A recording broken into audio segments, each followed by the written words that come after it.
Todavía recuerdo el sonido del reloj dando la medianoche aquella Nochevieja. Se sirvió champán, la televisión mostraba fuegos artificiales desde el centro de la ciudad, y mi esposo Artem y su madre, Zana Borisovna, estaban sentados en el desgastado sofá de terciopelo, completamente inconscientes de que su mundo estaba a punto de cambiar para siempre. Pero déjenme empezar desde el principio. Les contaré cómo terminé en ese pequeño apartamento con el papel pintado descascarillado, contando cada rublo y midiendo mis palabras como si fueran monedas de oro que me podían arrebatar en cualquier momento. Conocí a Artem en la fiesta de cumpleaños de un amigo hace 3 años. Era encantador, tranquilo y tenía esa sonrisa que te hacía sentir como si fueras la única persona en la sala.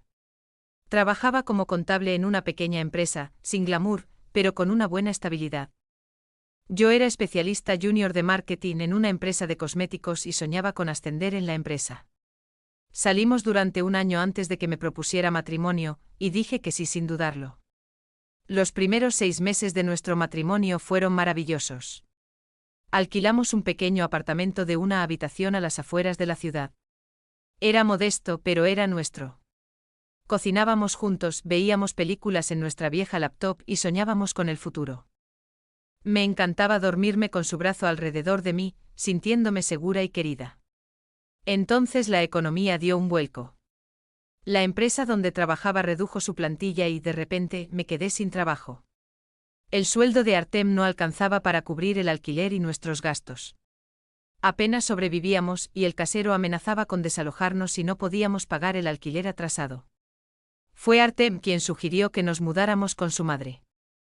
Es solo temporal, dijo tomándome las manos y mirándome a los ojos con sinceridad. Solo hasta que nos recuperemos. Mi madre tiene un apartamento de 2 habitaciones y se siente sola desde que falleció mi padre. Será bueno para todos. Dudé. Solo había visto a Zana Borisovna un par de veces, y aunque había sido educada, había algo en su mirada que me inquietaba. Una frialdad que intentaba disimular tras una sonrisa forzada. Pero no teníamos otra opción. Mis padres vivían en un pequeño pueblo a 300 kilómetros de distancia y apenas podían alimentarse. Así que empacamos nuestras pertenencias en cajas de cartón y nos mudamos al apartamento de Zana Borisovna en una gris mañana de noviembre. El apartamento estaba en el 5º piso de un edificio de la era soviética, con pasillos estrechos y una cocina diminuta donde apenas cabían 2 personas a la vez. Nuestra habitación tenía espacio justo para una cama y un armario con una ventana que daba al aparcamiento. Pero me dije que estaba bien. Era temporal. Ahorraríamos dinero, encontraría un nuevo trabajo y pronto volveríamos a tener nuestra propia casa. La primera semana fue llevadera. Zana Borisovna me enseñó el apartamento, me explicó dónde guardaba cada cosa e incluso nos preparaba té por las noches. Pero noté cómo seguía con la mirada cada uno de mis movimientos, cómo comentaba cómo lavaba los platos o doblaba las toallas. «Estás usando demasiada agua», me dijo un día, viéndome enjuagar los platos. «El agua no es gratis, ¿sabes?» Sonreí y asentí ajustando el grifo. Me dije que solo estaba siendo precavida, que la gente de su generación había pasado por momentos difíciles y había aprendido a ser frugal. Para la segunda semana, los comentarios se hicieron más frecuentes. Cocinaba mal. Limpiaba de forma ineficiente. Consumía demasiada electricidad dejando la luz encendida en la habitación. Tardaba demasiado en el baño. Todo lo que hacía era un problema. Y luego llegó el dinero. «Ya que vives aquí», anunció Zana Borisovna una noche, acorralándome en la cocina mientras Artem veía la televisión en la sala, «creo que es justo que contribuyas a los servicios públicos». «Claro», dije. «¿Cuánto necesitas?» Mencionó una cifra que me revolvió el estómago. Era casi la mitad del salario mensual de Artem. Cuando le señalé que parecía excesivo para los servicios, se encogió de hombros y dijo, «La calefacción no es barata. Y usas la cocina y el baño. Considéralo tu parte». Fui a ver a Artem esa noche con la esperanza de que hablara con su madre y negociara una cantidad más razonable.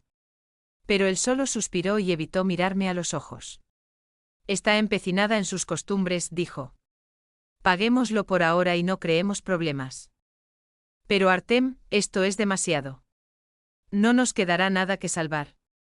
«Kira, por favor». «No quiero pelear con ella». Es mi madre.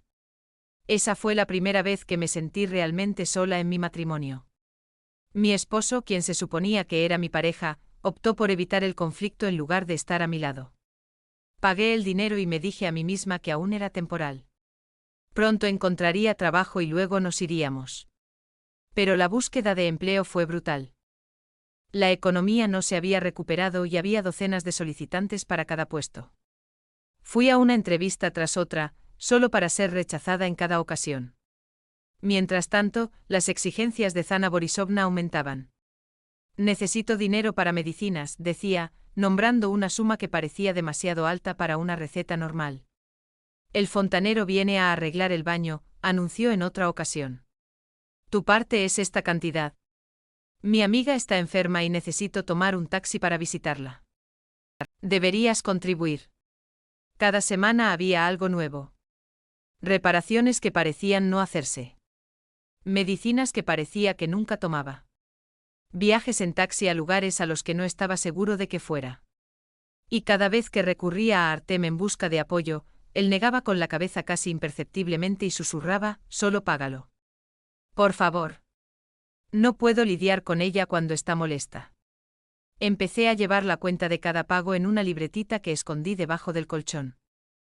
Al final del tercer mes, le había dado a Zana Borisovna casi tanto dinero como el que habíamos gastado en el alquiler de nuestro antiguo apartamento. Y no teníamos nada que mostrar, salvo una habitación estrecha y una creciente sensación de desesperación. El punto de quiebre llegó una fría tarde de enero, 5 meses después de mudarnos. Estaba sacando la basura cuando me encontré con Valentina Petrovna, la anciana que vivía en el apartamento de al lado. Era una persona amable, siempre dispuesta con una sonrisa y un dulce para los niños del vecindario. ¿Cómo estás, querida?, preguntó con la mirada llena de preocupación. ¿Te ves cansada? Empecé a darle mi respuesta habitual, bien, todo está bien, pero algo en su mirada tierna rompió mis defensas. Se me llenaron los ojos de lágrimas y sin darme cuenta, le estaba contando todo. El dinero. Las críticas constantes. La negativa de Artem a defenderme. La sensación de estar atrapada. Valentina Petrovna escuchó sin interrumpirme. Cuando terminé, me tomó de la mano y me condujo a un banco cerca de la entrada del edificio. Mi querida niña, dijo en voz baja, llevo 40 años viviendo en este edificio. He visto muchas cosas. Y me temo que tengo que decirte algo que necesitas oír. Mi corazón latía con fuerza en mi pecho. ¿Qué pasa? No eres la primera esposa que Artem trajo aquí. Eres la tercera. El mundo parecía girar a mi alrededor. ¿Qué quieres decir? Artem se casó 2 veces. En ambas ocasiones, sus esposas se mudaron a ese apartamento con Zana Borisovna. Y en ambas ocasiones, se fueron en menos de un año. El mismo patrón, las críticas constantes, las exigencias de dinero, el marido que no los defendía. Me apretó la mano. No te lo digo para ser cruel. Te lo digo porque me gustas y no quiero verte desperdiciar años de tu vida intentando cambiar algo que nunca cambiará.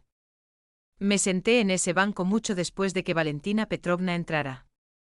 El frío se filtraba a través de mi abrigo, pero apenas lo sentía. 3 esposas. 3 mujeres que me habían precedido, llenas de esperanza y amor, solo para ser aplastadas por las mismas fuerzas que me aplastaban ahora. Y Artem nunca las había mencionado. Ni una sola vez. Esa noche miré a mi esposo durmiendo plácidamente a mi lado y sentí un cambio en mi interior. El amor que me había llenado el corazón al decir, sí, quiero, seguía ahí, pero estaba envuelto en capas de decepción, ira y una terrible claridad. Había sido una tonta. Una tonta esperanzada y confiada que creyó que el amor bastaría. Pero no iba a quedarme como un tonto. Al día siguiente llamé a mi abuela. Babushka Nina era la madre de mi madre, una mujer aguerrida e independiente que había sobrevivido a 2 maridos y criado sola a 5 hijos. Vivía en una pequeña casa en el pueblo donde mi madre se había criado, rodeada de manzanos y un jardín que cuidaba con más esmero del que la mayoría de la gente dedica a sus hijos. Kiriusa, dijo al oír mi voz, usando el apodo que me había puesto de niña. Estaba pensando en ti. Ven a visitar a tu abuela. Tengo algo importante que hablar contigo. Les pedí una excusa a Artem y Zana Borisovna, un viejo amigo de la universidad necesitaba ayuda con algo, y tomé el autobús de la mañana temprano al pueblo. El viaje duró 3 horas, pero agradecí el tiempo para pensar, planificar, imaginar un futuro que no incluyera ese apartamento estrecho y a la mujer que lo gobernaba. Babushka Nina me recibió en la parada del autobús, envuelta en su viejo abrigo de lana y con una bufanda anudada bajo la barbilla. Me abrazó fuerte, oliendo a lavanda y humo de leña, y me condujo a su casita. Mientras tomábamos té y mermelada casera, le conté todo. Ella escuchó en silencio con las manos arrugadas alrededor de la taza, la mirada penetrante y sabia. Cuando terminé asintió lentamente. Siempre supe que ese chico era débil. Lo vi en la boda. Sonreía demasiado y hablaba muy poco. Babushka, no sé qué hacer. Dejó su taza y me miró con una intensidad que me hizo sentarme más erguida. Tengo 83 años, Kiriusa. He tenido una buena vida, pero no estaré aquí para siempre.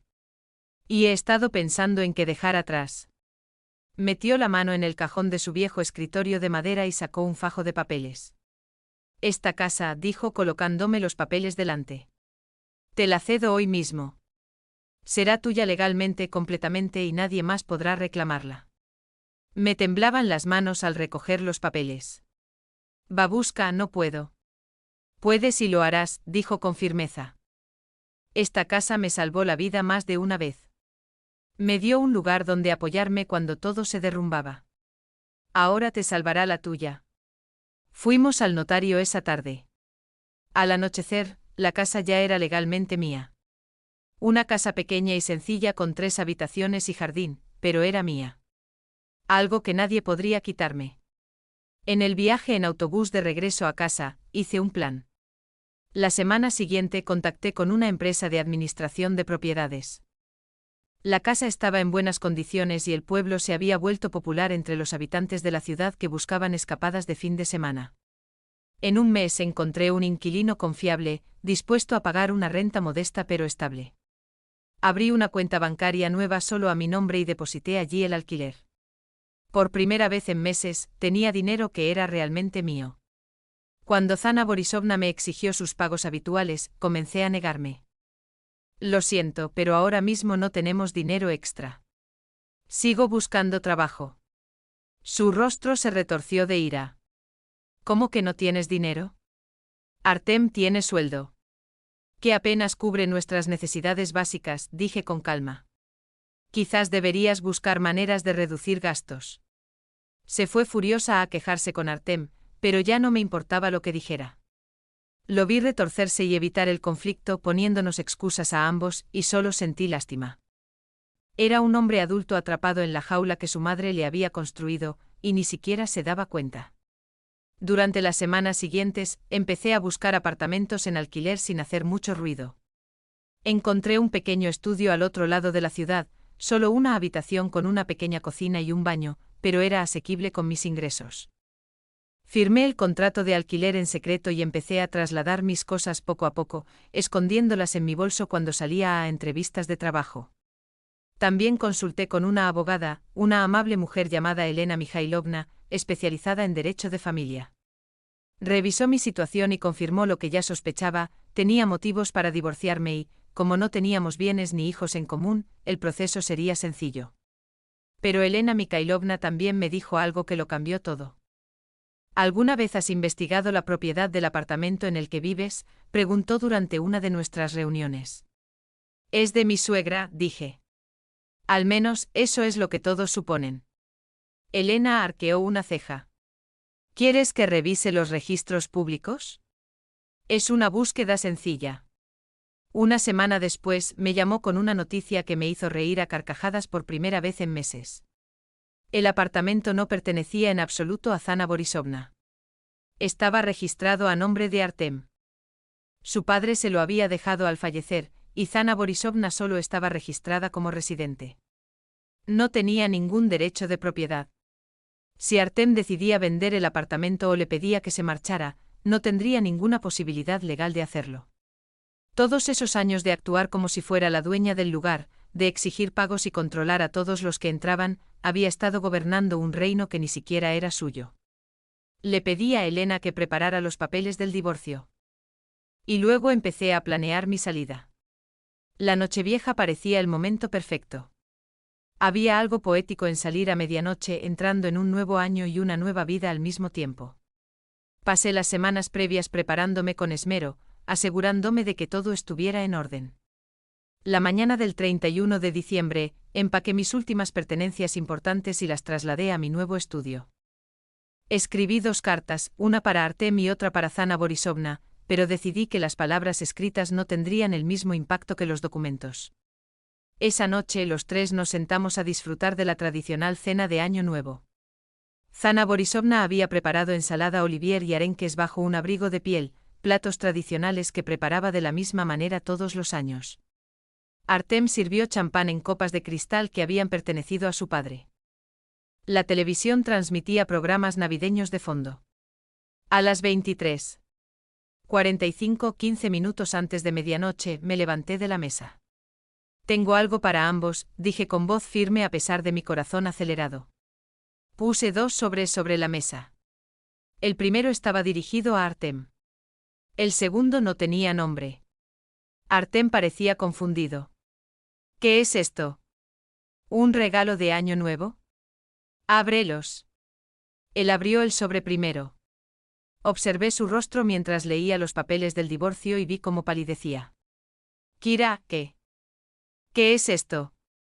Es exactamente como se ve. Ya los firmé. Solo tienes que añadir tu firma y podemos archivarlos después de las vacaciones. Zana Borisovna agarró el segundo sobre y lo abrió. Le temblaban las manos al revisar los documentos de propiedad, registros oficiales que demostraban que el apartamento pertenecía a Artem, no a ella. ¿De dónde sacaste esto? Susurró ella con el rostro pálido. Registros públicos, dije simplemente. Es curioso cómo te has comportado como el dueño todos estos años cuando solo eres un residente registrado. Me pregunto si Artem sabe que puede pedirte que te vayas cuando quiera. El reloj de la pared empezó a sonar. Medianoche. Feliz Año Nuevo, dije, cogiendo mi abrigo del respaldo de la silla. Le pediré a mi abogado que se ponga en contacto contigo para hablar del divorcio. Kira, espera. Artem se levantó de un salto de la silla, derramando champán sobre la mesa. Tenemos que hablar de esto. No puedes simplemente. Sí que puedo, lo interrumpí. Y lo estoy haciendo. El taxi espera abajo. Zana Borisovna se había recuperado lo suficiente como para empezar a gritar, maldita sea. Después de todo lo que he hecho por ti. Te arrepentirás. Artem, no la dejes ir. Pero Artem se quedó allí parado, congelado entre su madre y su esposa, incapaz de elegir, incapaz de actuar. En ese momento sentí que el último hilo de amor por él se rompía. Nunca había podido elegirme. Nunca lo haría. Salí del apartamento sin mirar atrás. El ascensor descendía lentamente y aún podía oír los gritos de Zana Borisovna resonando en la escalera. Al salir, el frío aire invernal me golpeó la cara como una bendición. El taxista era un hombre mayor que me deseó feliz Año Nuevo mientras subía.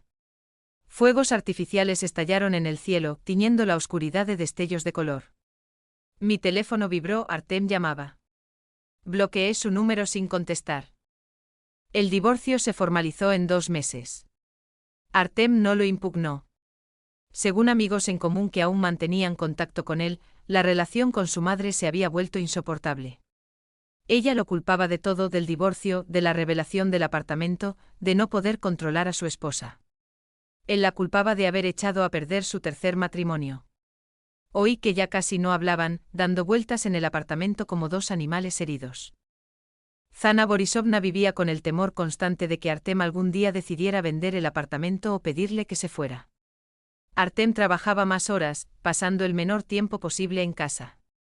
Mientras tanto, reconstruí mi vida. Encontré trabajo en una pequeña agencia de marketing que valoraba la creatividad y el trabajo duro. Hice nuevos amigos. Me uní a un club de lectura y empecé a hacer senderismo los fines de semana. Mi pequeño estudio se convirtió en mi santuario, lleno de libros, plantas y el aroma del café por las mañanas. 6 meses después del divorcio conocí a alguien.